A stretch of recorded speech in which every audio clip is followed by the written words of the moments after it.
Hello guys, on today's tutorial we will learn how to set up Corse policies in order to make API requests to your backend only through certain URLs, to certain domains. So let's just set it up. First of all, let's get our Webflow.io domain here. Let's copy this, let's go to Xano.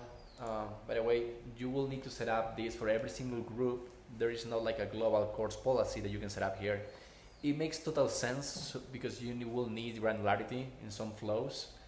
But let's just set it up for this scenario. Let's just go to pagination tutorial. First of all, let's see that this is rendering this data right here. It's been rendered. Now let's set the Corse policy only to our Webflow.io domain. By the way, this is to allow authentication credentials. Let's allow that. Let's allow only to get add origin. Obviously, most of the cases you will enable everything, but for now, as we just have a get API endpoint, let's just allow to get data from this origin. Let's remove the slash at the end, and let's save this. So I want to show you that now from Wized right here, it will not work. But if I look into the preview right here,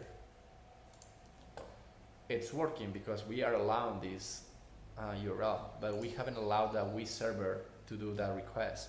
So obviously, in order for us to work with Wized, we need to make sure that we can pull data from their server. So we just need to look into the console, and it says access to fetch.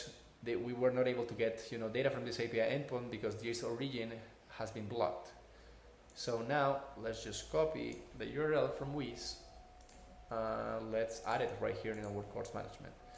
So now you just need to do this for your production URL, and you should be good. I don't have a production environment in this test, but it's pretty straightforward. Now we should be able to refresh the page and see the data.